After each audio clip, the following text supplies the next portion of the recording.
Bismillahirrahmanirrahim. Assalamualaikum warahmatullahi wabarakatuh.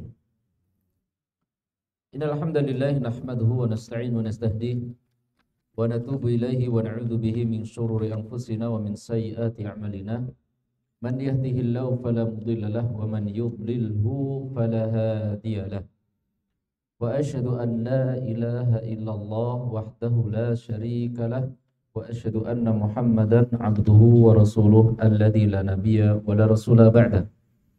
Allahumma inna nas'aluka ilman nafi'an wa rizqan thayyiban wa amalan mutaqabbalan wa a'udzubika min ilmin la yanfa' wa min qalbin la yakhsha' wa min da'watin la yustajabu laha. Allahumma a'inna ala dzikrika wa syukrika wa husni ibadatik.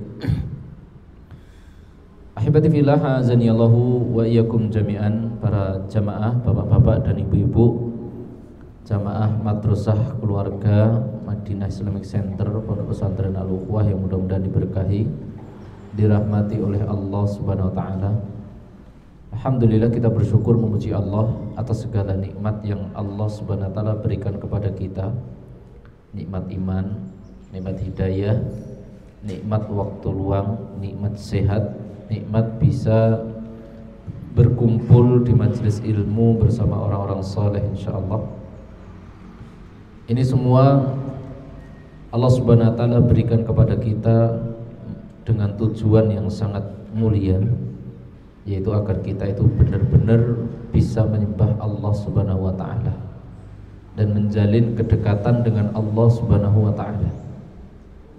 Mudah-mudahan kita termasuk hamba-hamba yang disayangi oleh Allah, dijaga olehnya, dan diberikan yaitu jalan kemudahan menuju surganya Allah Subhanahu wa taala. Salawat serta salam mudah-mudahan senantiasa kita haturkan kepada qudwah hasanah kita, yaitu Nabi Muhammad sallallahu alaihi wasallam beserta keluarganya, para sahabatnya, dan tidak lupa juga para pengikutnya yang senantiasa setia di atas jalan sunnahnya hingga yaumul qiyamah kelak. Kita berdoa memohon kepada Allah agar kita termasuk hamba-hamba yang dimudahkan oleh Allah untuk menjalankan sunnah-sunnah Rasulullah sallallahu alaihi wasallam. Kemudian para jamaah azanillahu wa iyyakum jami'an, kita akan melanjutkan yaitu pembahasan kita, materi dari mengambil faedah dari surah-surah dari juz 30. Dan pada pertemuan sebelumnya kita membahas yaitu surah apa Pak? Al-'Adiyat. Wal-'adiyati dhabha, dari ayat 1 sampai ayat berapa kemarin? Ayat 5. Itu ayat 5. Yang mana para jamaah azanillahu wa iyyakum jami'an, Allah Subhanahu wa taala memulai di surah Al-'Adiyat ini yaitu berfirman wal 'adiyati dhabha, itu demi kuda, yaitu perang yang berlari kencang, yang terengah-engah. Fal muriyati qadha, dan demi kuda yang memercikkan yaitu apa? Bunga api itu di kuku kakinya, itu bunga api. Saking kuda tersebut berlari kencang. Fal mughirati subha, dan demi kuda yang menyerang tiba-tiba di waktu subuh, Fa'atharna bihi naqa'a fawasatna bihi jam'a. Pada ayat 1 dan sampai 5 ini, para jamaah azanillahu ikum jami'an, Allah Subhanahu wa taala bersumpah dan memberikan keterangan, yaitu bersumpah dengan menggunakan nama makhluk, yaitu nama makhluknya, yaitu nama makhluk, yaitu apa? Kuda. Dan kuda ini memiliki keutamaan yang sangat besar di dalam agama Islam ini. Di antara keutamaan kuda itu adalah kemarin kita sebutkan apa? Yaitu sebagai lambang kekuatan, yaitu lambang kekuatan pasukan contoh. Dan sebagai lambang juga kekayaan, itu juga kuda. Udah, dan manfaat-manfaat lain di situ adanya keberkahan, itu dengan berlatih menunggangi kuda. Maka ya kalau kita hari ini tidak ada cita-citakan Pak, minimal kita meneruskan suara ini kepada anak keturunan kita kelak. Walaupun seandainya kita sekarang ya suruh naik kuda ya mungkin diantara kita belum terlalu mampu, tapi ini termasuk bagian dari agama. Disampaikan juga bahwasanya diantara bentuk anjuran agama Islam ini agar kita itu berlatih menaiki kuda. Kan Allah Subhanahu wa taala juga berfirman, Pak, fattaqullaha mastata'tum, bertakwalah kalian kepada Allah Subhanahu wa taala semampu kalian. Dan sekarang kita tidak mampu. Kenapa? Gak ada fasilitas, gak ada kesempatan, gak ada biaya gitu. Nek dulu di zamannya para salafun saleh, kuda itu sudah menjadi barang yang lumrah, mereka memilikinya. Unta, kuda, keledai itu sudah menjadi tunggangan yang lumrah. Makanya Allah Subhanahu wa taala berfirman apa? Wal khayla wal bighala wal hamira litarkabuha, sebagaimana tertera di dalam surah An-Nahl. Allah berfirman bahwasanya kuda, bighal, hamir itu litarkabuha, yaitu untuk sebagai alat tunggangan. Kalau menjadi alat tunggangan, ya sebagaimana kita hari ini, Pak, suatu yang lumrah yang kita miliki menjadi alat tunggangan kita hari ini apa? Motor, gitu Pak. Motor atau mobil, gitu kan. Nah, dulu yang sudah menjadi lumrah tunggangan orang zaman dulu salafun saleh yaitu apa? Kuda. Nah, kemudian kita sampaikan juga tentang masalah bab sumpah. Itu Allah Subhanahu wa taala bersumpah dengan menggunakan nama makhluk. Nah, ini haknya Allah Subhanahu wa taala ketika Allah bersumpah dengan menggunakan nama makhluk. Nah, bersumpah. Nah, yang dilarang adalah bagi kita seorang hamba yaitu manusia bersumpah dengan menggunakan nama makhluk, itu dilarang. Dan ini tolong dicamkan baik-baik. Kalaupun ada masih mengucapkan kita yaitu bersumpah dengan menggunakan nama makhluk, sampaikan peringatan. Sampaikan peringatan. Rasulullah SAW bersabda, "Man halafa bi ghairillahi faqad kafara aw asyraka." Siapa saja yang bersumpah dengan menggunakan nama selain Allah, ya kalau enggak kufur ya syirik. Kemudian para jamaah azanillahu yakum jami'an, kita lanjutkan di ayat yang ke-6. Yang mana ayat yang ke-6 ini barulah di situ Allah Subhanahu wa taala menjelaskan tentang isi sumpah. Baik. Yang namanya bersumpah itu kan ada beberapa kaitan toh Pak, yaitu orang yang mengucapkan sumpah, objek sumpah, kemudian isi sumpah. Kita ambil permisalan ketika kita bersumpah, demi Allah saya tidak mencuri. Nah, siapa yang mengucapkan tadi? Yang bersumpah siapa? Orang yang mengucapkan demi Allah. Kemudian objek nama yang digunakan sumpah tadi siapa? Allah. Kemudian isi sumpahnya apa tadi? Saya tidak mencuri. Nah, perhatikan. Jadi apa tadi? Ketika bersumpah itu ada kaitan-kaitan penting tadi, yaitu apa? Orang yang mengucapkan sumpah, objek sumpah, kemudian apa tadi? Isi sumpah. Isi sumpahnya apa? Nah, di ayat yang ke-6 ini para jamaah azanillahu hukum jami'an, ketika Allah Subhanahu wa taala bersumpah di ayat 1 sampai ayat yang ke-5, Allah Subhanahu wa taala tidak memberikan keterangan tentang isi sumpah di situ, tidak. Barulah di ayat yang ke-6 Allah Subhanahu wa taala menjelaskan tentang isi sumpahnya. Itu sampai ayat yang ke-8. Itu sampai ayat yang ke-8. Barulah di situ Allah Subhanahu wa taala menjelaskan tentang isi sumpah dari ayat yang keberapa tadi? 6 sampai ke 8. Apa isi sumpahnya? Yang pertama, Allah Subhanahu wa taala berfirman, "Innal insana li rabbih lakanud." Inna itu artinya sungguh, karena inna itu adalah harfut taukid. Itu huruf yang menunjukkan tentang taukid, itu sungguh. Al-insan yaitu manusia, li rabbih yaitu kepada Allah Subhanahu wa taala, kepada Tuhannya, lakanud yaitu taukid lagi, la itu benar-benar dia itu manusia itu ingkar. Itu isi sumpah yang pertama. Kemudian diperkuatkan lagi, wa innahu ala dzalika lasyahid, dan sesungguhnya manusia atau dia itu sesungguhnya itu dia itu benar-benar menyaksikan, mengetahui tentang pengingkarannya. Wa innahu lihubbil khairi lasyadid, dan manusia itu apa? Sungguh terhadap yang namanya harta itu mereka mencintai harta dengan cinta yang berlebihan. Baik. Kita akan membahas para jemaah azanillahu wa ikum jami'an di ayat yang ke-6. Allah Subhanahu wa taala menjelaskan tentang isi sumpah, yaitu innal insana li rabbih lakanud.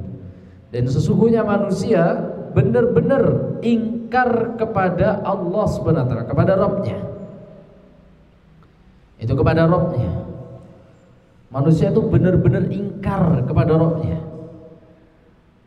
Para jamaah azanillahu wa yakum jami'an. Di lafaz al-insan, di lafaz apa di sini? Al-insan kan bunyinya apa tadi? Innal insan. Di lafaz al-insan di sini tidak dijelaskan al-insan itu apa artinya al-insan? Manusia. Tidak dijelaskan manusia yang mana, tapi ini bentuknya umum. Maka para ulama di sana ada berbeda pendapat tentang makna yang dimaksud al-insan itu siapa. Para ulama mengatakan di antara pendapatnya, pendapat yang pertama yang dimaksud al-insan di sini adalah al-kufar. Al-kufar itu maknanya itu orang-orang kafir, orang-orang kufar. Mana orang-orang kufar menentang enggak mereka terhadap Allah Subhanahu wa taala? Menentang. Jangan mengatakan masalah bab muamalah dari orang-orang kufar loh ya. Yang dimaksud menentang di sini adalah masalah bab pokok, masalah ad-din, agama. Kalau ditanya tentang masalah orang kufar ada yang baik atau tidak? Ada. Tetap ada. Orang kufar itu ada yang baik. Dari sisi muamalah. Dari sisi apa? Muamalah.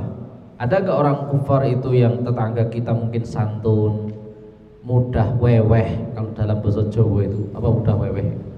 Mudah memberi, kemudian dia mungkin istilahnya mudah menyapa orang, mudah ngasih bantuan, ada atau tidak? Itu tetap ada. Lah kenyataannya berbicara pada zaman Nabi juga ada kok. Siapa itu salah satunya? Paman beliau Abu Thalib. Begitu baiknya Abu Thalib terhadap baginda Nabi di dalam memperjuangkan dakwah Islam. Tapi kalau ditanya Abu Thalib menentang Allah, iya dia menentang Allah. Apa bentuk penentangannya? Gak mau beriman kepada Nabi Muhammad SAW dan tidak mau masuk ke dalam agama Islam, padahal beliau atau dia Abu Thalib sangat mengetahui tentang benarnya agama Islam. Sampai-sampai Abu Thalib itu Pak mengatakan sebuah perkataan yang sangat indah. Dia mengatakan apa? Walaqad alimtu anna dina Muhammadin min khairi adyanil bariyati dinan. Abu Thalib itu sampai mengatakan seperti itu Pak. Beliau mengatakan, aku sungguh mengetahui agama yang dibawa Muhammad ini adalah sebaik-baiknya agama. Walaqad alimtu anna dina Muhammadin min khairi adyanil bariyati dinan. Sebaik-baik agama yang aku ketahui itu adalah agamanya Muhammad. Kalaulah bukan karena celaan kaumku dan bukan karena nggak enakan aku terhadap kaumku, pasti aku akan masuk Islam. Loh, berarti bahaya loh Pak. Penyakit namanya nggak enakan. Apa dalam bahasa Indonesia ini apa? Ya perkewo apa bahasa Jawa toh Pak? Itu bahasa Indonesia nih. Sungkan gitu kan? Sungkan tapi menempatkan sungkan di tempat yang salah. Coba Pak perhatikan, kita yang mengerti sunnah kebenaran Islam ini, terkadang kita sungkan untuk menolak kebatilan. Nah, sering atau tidak? Oh, sampean nggak percaya ya. Praktek di masyarakat mengatakan seperti itu Pak. Terkadang kita diajak sungkan pengen menolak, ya toh? Sungkan pengen mengatakan tidak, sehingga malah jadi larut di atas kebatilan tersebut. Maka nggak boleh. Maka penyakit nggak enakan ini harus dihilangkan Pak, dalam masalah bab perkara yang seperti ini. Berbeda dengan isar loh ya. Isar itu apa? Mendahulukan orang lain di dalam masalah apa?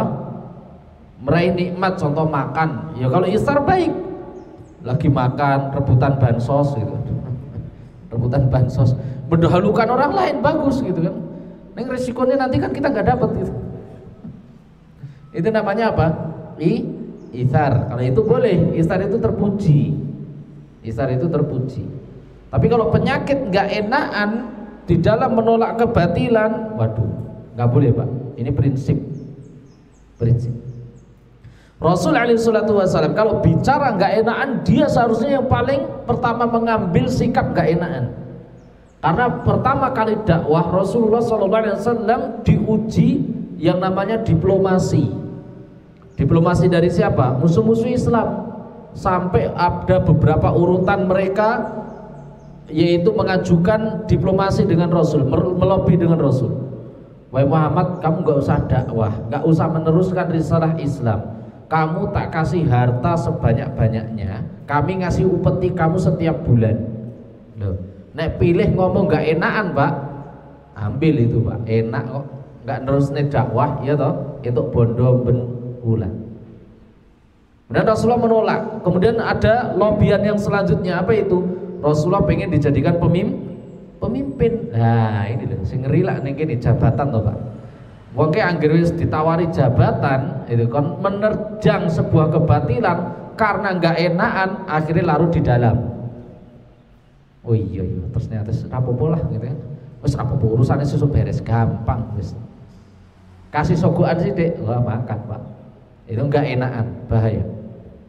Dan Rasulullah menolak itu jabatan. Kemudian apa? Dikasih tawaran yang ketiga apa? Wanita. Rasulullah juga nggak mau. Sampai Rasulullah mengatakan, seandainya matahari di tangan kanan, bulan di tangan kiri, aku gak bakalan berhenti untuk mendakwahkan agama yang benar ini. Loh, ini prinsip. Nah, kita kembali ke tadi. Jadi penyakit gak enakan itu berbahaya. Kita masuk ke tadi, yaitu makna al-insan. Ya, secara hukum asal al-insan itu dimaknai oleh para ulama. Yang pertama apa tadi maknanya? Orang-orang kufar. Orang-orang kufar secara hukum asal menentang Allah Subhanahu wa taala. Memang betul. Kenapa? Mereka berani kok menyekutukan Allah. Padahal Allah Subhanahu wa taala adalah zat satu-satunya yang tidak boleh disekutukan, dan Allah melarang keras, yaitu Allah disekutukan oleh hambanya. Nah, tapi orang kufar berani kenyataannya. Nah, maka betul makna yang pertama, innal insana ay innal kuffara li rabbih lakan. Bahasanya orang-orang kufar itu benar-benar menentang kepada Allah Subhanahu wa taala. Ini makna yang pertama. Makna yang kedua, para jamaah azanillahu wa ikum jami'an. Makna al-insan di sini yang kedua adalah ya seluruh manusia, yaitu tidak terkecuali yang muslimnya, baik itu muslimnya, baik itu kufarnya. baik muslimnya ataupun kufarnya. Dan para ulama mengatakan inilah yang pendapat yang paling kuat jumhur. Kenapa? Karena sekalipun orang Islam, mereka atau bahkan jangankan mereka lah, kita katakan kepada diri kita sendiri, punya enggak Pak jiwa kita itu diri kita? Yaitu apa? Sikap dasar yang di situ lakanut. Apa tadi? Menentang. Ada enggak Pak dari diri kita gitu loh. Dari diri kita ada atau tidak? Mau diakui atau tidak diakui, kalau kita mau bicara jujur ya tetap ada. Menentang itu tetap ada. Itu innal insana li rabbih lakanut. Baik muslimnya baik kufarnya ada potensi yang namanya menentang. Kita kalau lagi mendapatkan nikmat sedikit padahal prediksinya kita banyak, boleh kita berdagang atau bertani ataupun apapun itu kita mencari maisha, prediksi kita banyak tapi Allah mentakdirkan ternyata sedikit. Apa yang terjadi di dalam diri kita? Gejolak antara menerima takdir, pasrah, atau gak terima terhadap ketetapan. Kenapa? Terkadang berbicara usaha gue maksimal, semua sudah saya kerahkan, ternyata hasilnya cuma segini. Ini menentang atau tidak? Menentang. Padahal kita itu, kata Rasulullah SAW, tidaklah beriman seorang hamba sampai dia itu benar-benar menerima takdir khairihi wa syarrihi. Nah gitu loh Pak. Baik. Kenapa alasannya al-insan ini? Para ulama mengatakan kenapa kok alasannya ini al-insan adalah manusia secara keseluruhan? Karena alasan yang pertama, karena teksnya di situ umum al-insan, seluruh manusia, seluruh manusia. Kemudian yang kedua alasannya karena realitanya, gitu kan? Realitanya yang terjadi bahwasanya manusia itu, semua manusia itu berpotensi memiliki sifat lakanut. Apa itu? Ingkar. Semua manusia. Nah, walaupun kita katakan ingkarnya manusia itu yatafawat, ingkarnya manusia itu bertingkat-tingkat. Ada yang ingkar itu sorohatan, ingkar itu secara terang-terangan. Ada yang ghairu sharih, ingkar yang tidak terang-terangan, gitu kan? Ada yang ingkar secara terang-terangan, bahwa seseorang terkena musibah, kemudian banyak hal yang di situ membuat dia sakit, musibah, banyak utang, kemudian kecurian, plus mati yaitu keluarganya. Sorohatan terkadang itu menentang ketetapan Allah secara terang-terangan.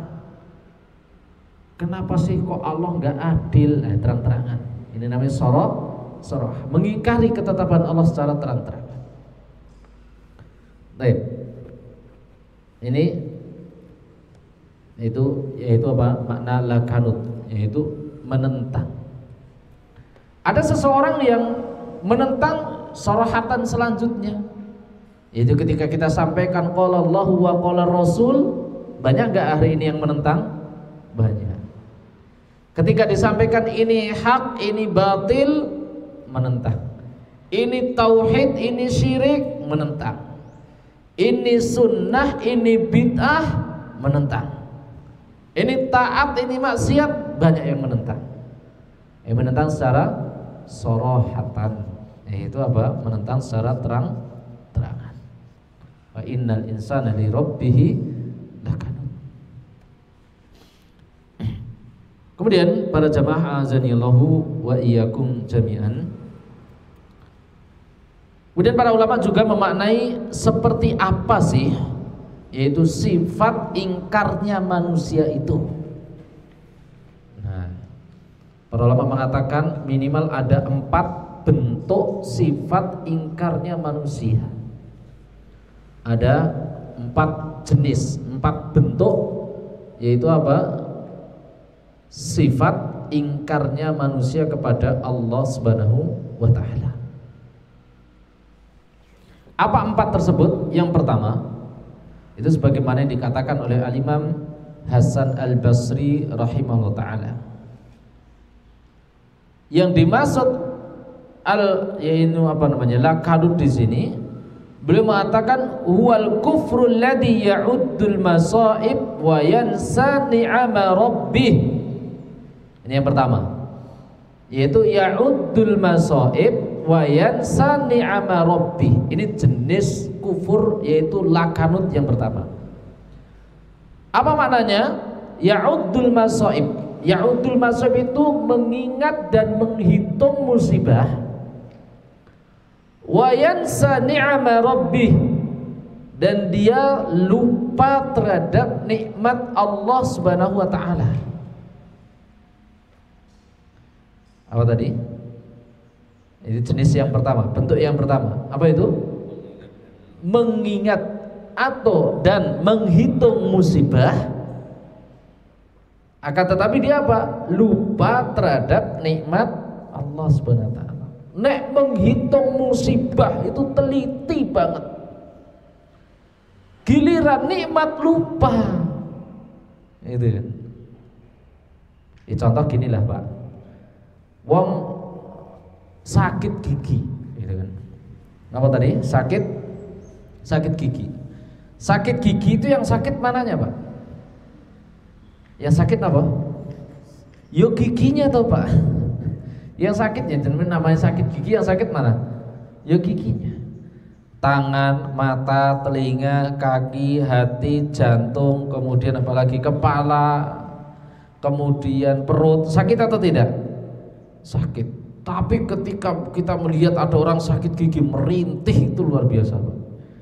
Padahal dia lupa, tangannya sih enggak. Tapi kalau pas lagi kumat, bolo sate. Waduh panas awak ini. Nah, terkadang seperti itu. Orang diberikan kalkulasi. Sekarang kalau kita seseorang Pak, ini kalkulasi selama 6 bulan sampai masuk angin berapa kali Pak? Kan di antara kita kan masuk toh Pak, ada yang jadwalan kita 1 bulan kita mesti masuk angin gitu, 2 pekan atau 1 pekan, ada nggak? Kan nggak ada kan. Alhamdulillah kita 1 bulan sehat, 2 bulan sehat, 3 bulan sehat. Paling mentok gitu loh. 6 bulan itu paling masuk angin pisan gitu Pak. Tapi pisan itu meruntuhkan, menghilangkan, melupakan nikmat Allah. Tur yo masuk angin juga paling mentok-mentok pirang dino? 3 dino gitu kan. 3 dino itu sudah benar-benar menghancurkan 5 bulan 27 hari. Gitu kan. Menghancurkan nikmat berapa tadi? 5 bulan 27 hari. Cuma gara-gara apa tadi?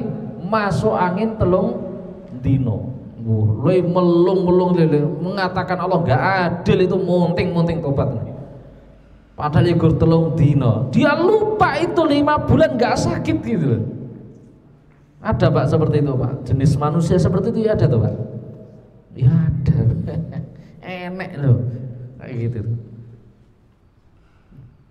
Ya, giliran musibah dihitung, ya'udul masaib wa yansa ni'ama rabbih. Lupa terhadap nikmat Allah Subhanahu wa ta'ala. Ada seseorang hidupnya kaya raya.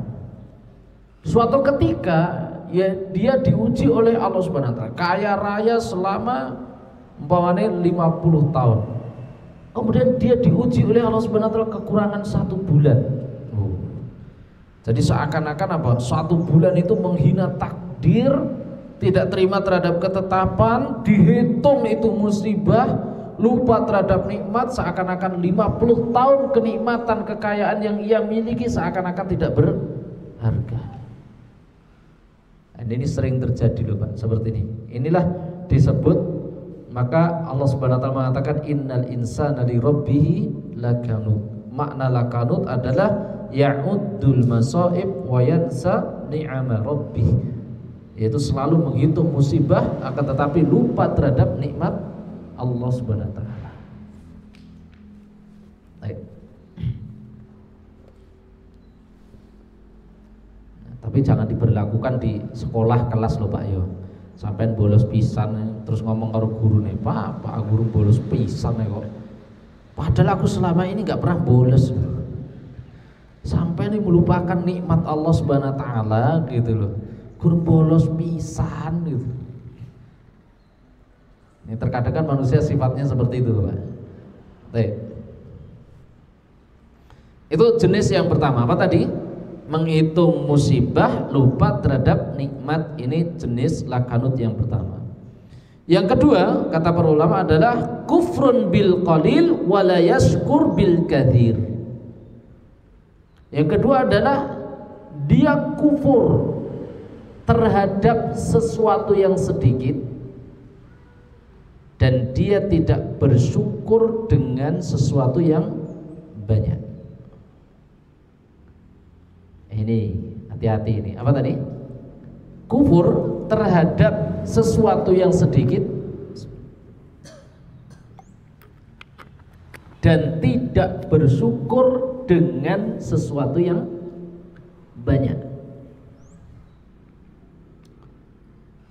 Terkadang kita dapati realita kehidupan poin ini banyak Pak. Seseorang ketika mendapatkan yaitu apa, harta yang sedikit, kufur dia kufur, tidak mau menerima ketetapan Allah Subhanahu wa taala. Mungkin dia mencela, mungkin dia putus asa dan seterusnya. Tetapi terkadang dia mau berusaha. Giliran berusaha, dia berhasil, sukses, mendapatkan yang banyak, dia nggak mau bersyukur. Dia lebih mengedepankan yaitu apa, kemampuan yang ia miliki. Seperti Qarun Pak. Semua ini hasil usaha saya dan tidak menisbatkan kepada Allah Subhanahu wa taala. Nah, ada nggak seperti ini? Ada. Makanya kita nggak boleh Pak tertipu dengan yaitu cerita-cerita mentor-mentor yang terkadang mereka menceritakan yang cerita yang penuh dengan dramatisir gitu loh Pak. Dulu saya berhasil Mas, dulu tuh saya itu ya Allah Mas hidup di dalam kolong jembatan, omah gedek, jeding weran duwe gitu kan. Nah sekarang seperti ini Mas, semuanya karena hasil jerih payah saya. Dia tidak mensyukuri, tidak menisbatkan bahwasanya pemberian itu adalah nikmat Allah Subhanahu wa taala. Termasuk orang yang belajar berilmu juga sama Pak. Penghafal Quran, penghafal hadis pun juga sama. Ketika beliau susah menghafalkan Al-Quran, menghafalkan ilmu, menghafalkan hadis, dia kufur. Terkadang dia mencela takdir, kenapa sih Allah nggak segera memberikan kepada saya yaitu kemudahan, padahal saya sudah seperti ini. Lihat, malah nantang Allah Subhanahu wa taala. Giliran diberikan kemudahan, Allah mengabulkan yaitu kemudahan-kemudahan untuknya, dia mengatakan apa? Ini semua karena usaha saya yang dulu saya rajin belajar. Lihat, bukan Allah Subhanahu wa taala yang dikedepankan. Inilah Fir'aun Pak, yang mana Fir'aun juga mengatakan ketika diajak bersyukur oleh Nabi Musa, Fir'aun mengatakan apa di dalam surah Al-Qasas? Qala innama utituhu ala ilmin indi. Semua ini adalah hasil jerih payahku. Ngapain aku bersedekah? Gak ada campur tangan Allah di sini. Dan inilah Fir'aun. Baik, ini jenis lakanut yang keberapa tadi? Yang kedua. Jenis lakanut yang ketiga, Pak. Isti'malu ni'amillah, yaitu mempergunakan atau tasarruf bin ni'amillah, yaitu mempergunakan nikmat Allah Subhanahu wa taala digunakan untuk bermaksiat. Nah, ini juga lakanut, Pak. Jadi ketika seseorang mendapatkan nikmat Allah Subhanahu wa taala, apa yang ia inginkan itu tercapai, apa yang ia inginkan dia dapatkan, apa yang ia cita-citakan dia pun memilikinya. Nah, terkadang semua itu kan nikmat Allah Subhanahu wa taala, Pak. Apa yang ia capai, apa yang ia dapatkan, apa yang ia miliki dari jabatan, kekuasaan, harta, kecerdasan, kepintaran, itu semua nikmat Allah atau tidak? Nikmat semuanya, Pak. Itu anugerah dari Allah Subhanahu wa taala. Nah, terkadang manusia di dalam mempergunakan nikmat Allah, dia mempergunakannya dalam garis penentangan kepada Allah.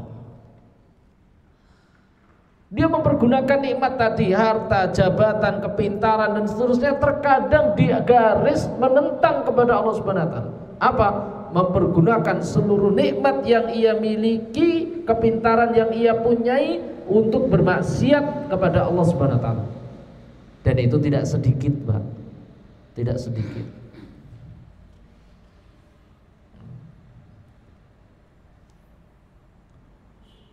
Lihat, Pak, ketika seseorang mendapatkan yaitu kekayaan harta, mudah nggak bermaksiat? Sangat mudah. Ketika seseorang mendapatkan yaitu kecerdasan, kepintaran dan seterusnya, dia gunakan untuk bagaimana yaitu ngakalin orang lain.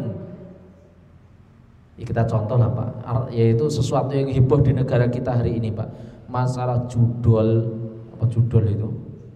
Nah, kemudian apa lagi? Pinjol, apa pinjol itu? Operator itu, Pak, yang membuat sistem seperti itu orang pinter atau orang bodoh, Pak? Itu orang pinter-pinter, orang cerdas-cerdas. Kepintaran yang ia miliki, kecerdasan yang ia miliki, itu dari siapa? Dari Allah Subhanahu wa taala. Tapi ia gunakan untuk bagaimana menentang Allah Subhanahu wa taala. Kecerdasan, kepintaran yang ia miliki digunakan untuk menentang Allah Subhanahu wa taala.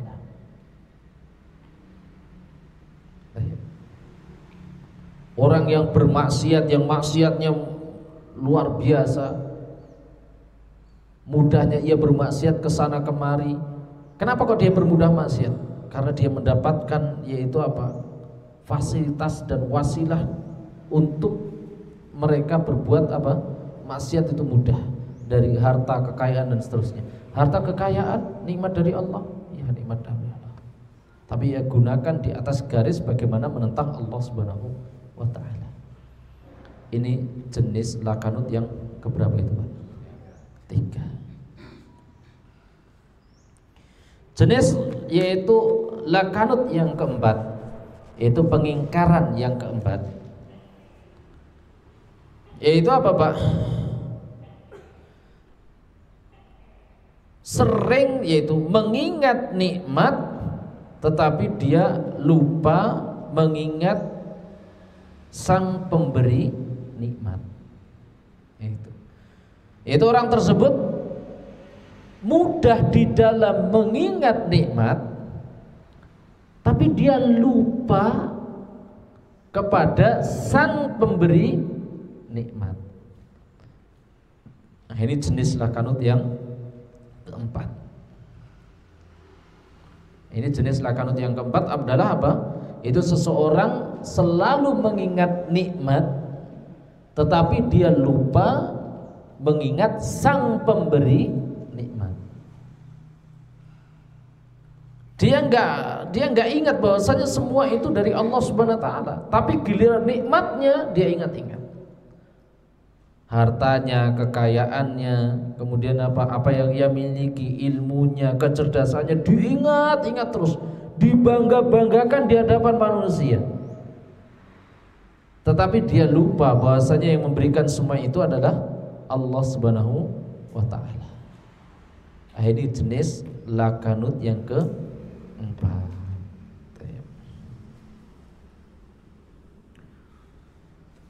Kemudian para jamaah azanillah wa yakum jami'an, ini ringkasan dari ayat innal insana lirabbih lakanut. Jadi sedikit kita ulang tadi. Al-insan tadi para ulama mengatakan ada 2 makna. Al-insan yang pertama apa tadi? Orang-orang kufar. Al-insan yang kedua adalah seluruh manusia. Maknanya seluruh manusia itu baik itu muslim atau bukan muslim. Orang muslim punya potensi yaitu menentang Allah Subhanahu wa taala, punya potensi. Orang kufar jelas dia secara hukum asal menentang Allah Subhanahu wa taala.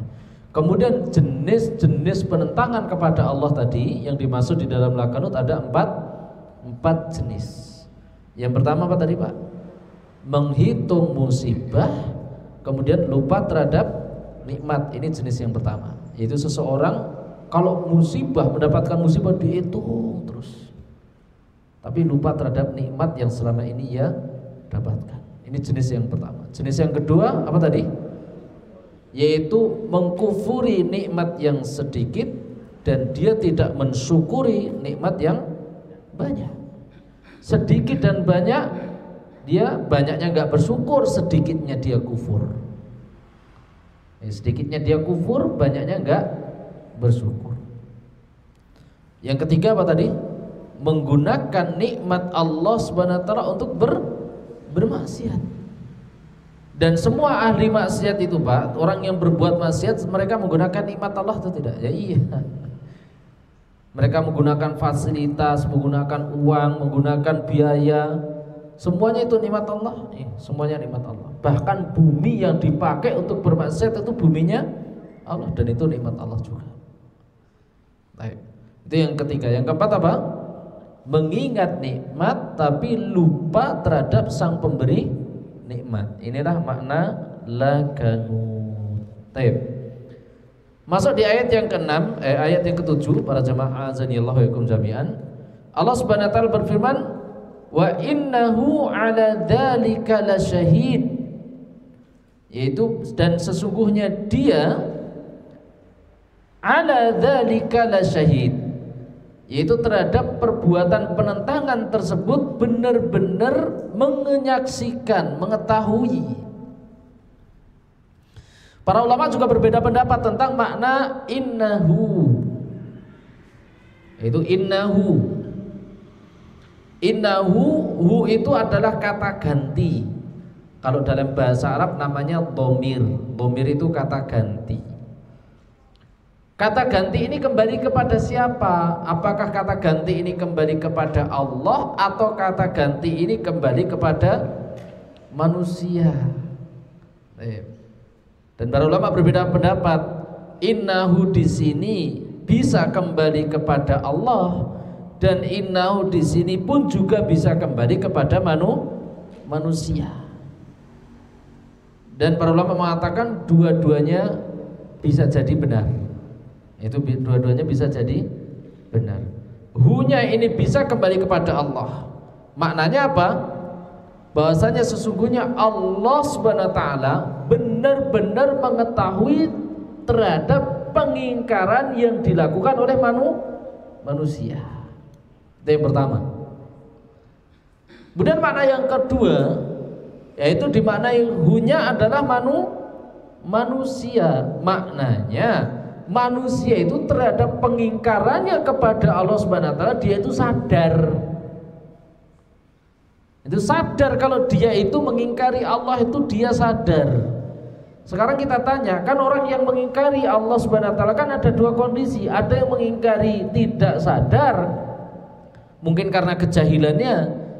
Ada yang mengingkari benar-benar sadar atas dasar pengetahuannya. Kan ada Pak seperti ini Pak, ya kan?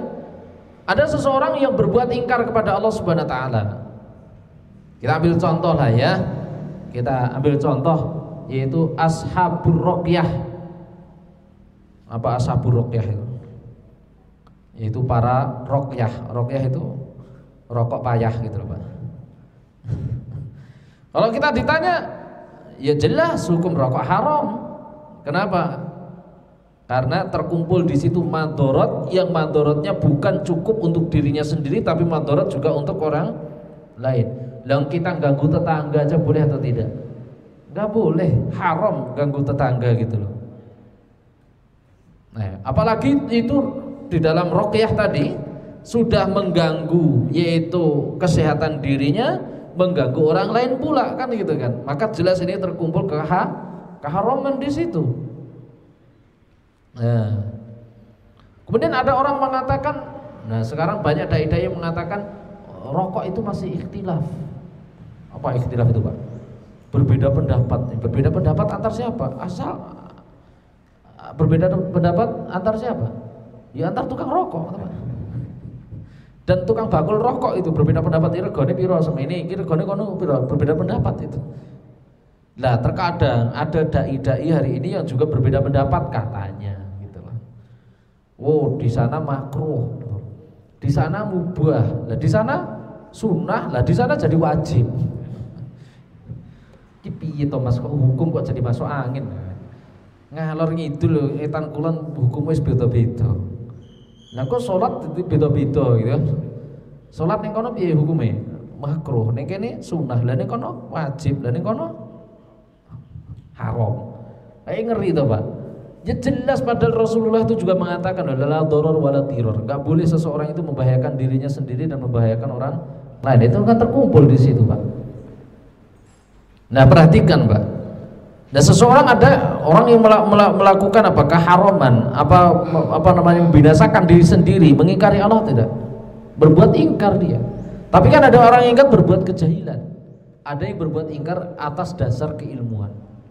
Ya saya tahu Ustaz, hukum rokok itu haram, saya tahu betul Ustaz, saya benar-benar ngerti, dalilnya saya apa Ustaz. Lah kok saya tetap merokok? Merah rokok mumet Ustaz. Nggak ngerti. Dia mengingkari Allah Subhanahu wa taala atas dasar apa? Pengetahuannya. Sadar, mengetahui, mengilmui gitu. Maka inilah yaitu berarti dia masuk di dalam ayat tadi wa innahu ala dzalika lasyahid. Dia benar-benar tahu, sadar, paham tentang pengingkaran kepada Allah Subhanahu wa taala. Baik. Ini makna wa innahu ala dzalika lasyahid. Kemudian masuk di ayat yang ke-8. Jadi singkatnya tadi wa innahu, yaitu apa? Hu tadi kembali kepada Allah Subhanahu wa taala, kemudian yang kedua adalah kembali kepada manusia. Ya manusia itu baik dirinya sendiri atau orang lain. Orang lain juga menilai kalau si fulan berbuat mungkar, ingkar. Manusia bisa menilai. Baik. Kemudian Allah Subhanahu wa taala berfirman wa innahu lihubbil khairi lasyadid. Dan sesungguhnya manusia itu cintanya kepada harta benar-benar berlebihan. Itu secara hukum dasar, itu hukum dasar. Manusia itu ketika mencintai harta, banyak yang mencintainya berlebihan. Illa man hadahullah, kecuali orang yang mendapatkan hidayah dari Allah Subhanahu wa taala.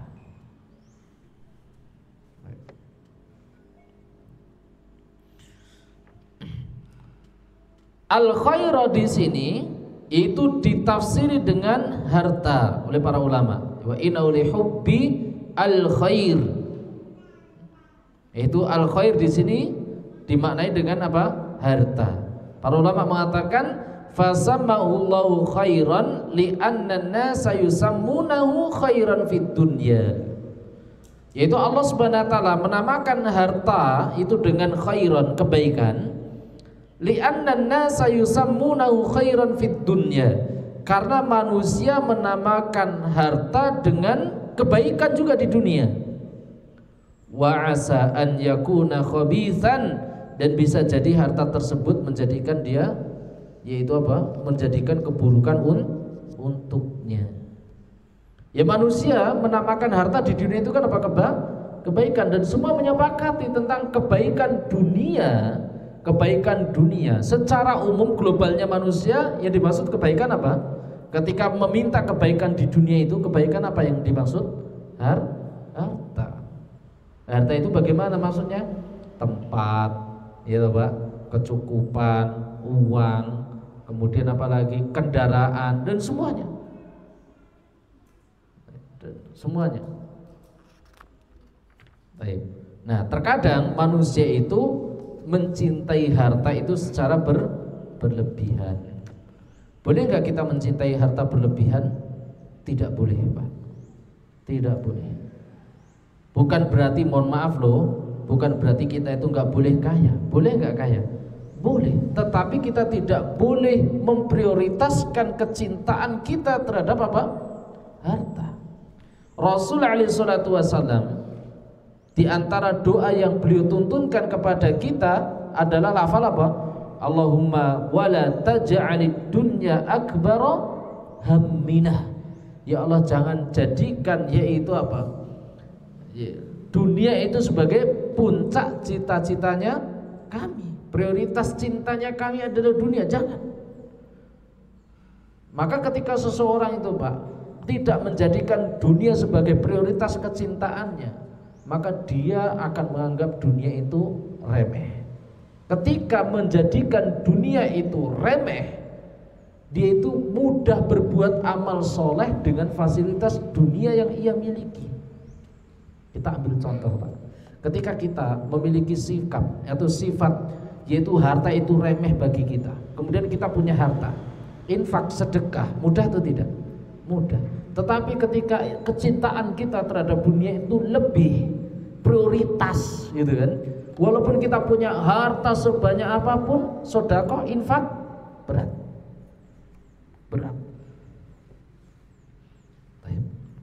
Buktikan saja tes untuk diri kita Pak. Kalau kita pergi ke mall, uang 100.000 itu terasa sedikit atau banyak? Sedikit banget Pak. Coba kita menghadapi kota infak masjid Pak, iyo 100.000, kerasannya apa Pak? Banyak milih-milih gitu duitnya Pak. Goleki dompet, goleki sing 2.000-an ngono wis kempluh golekne, lebok nih ngono. Subhanallah. Ini loh Pak.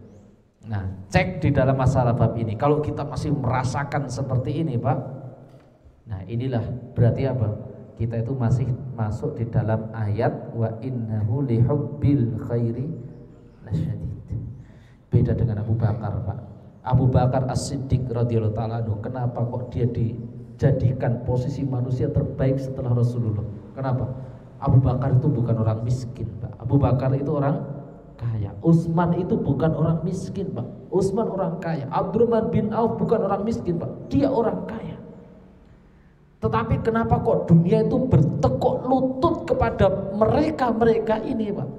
Karena Abu Bakar itu benar-benar menganggap remeh dunia dan menjadikan apa? Kekayaan yang ia miliki benar-benar untuk memberikan manfaat dan infak di jalan Allah Subhanahu wa taala.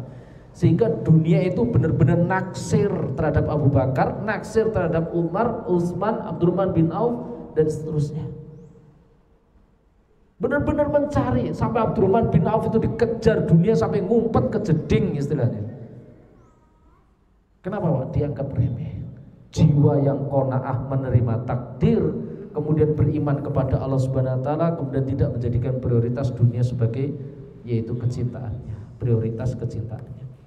Maka itulah yang terjadi pada sahabat Rasulullah SAW. Suatu ketika pernah mengumumkan yaitu donasi. Siapa yang berinfak yaitu di dalam perang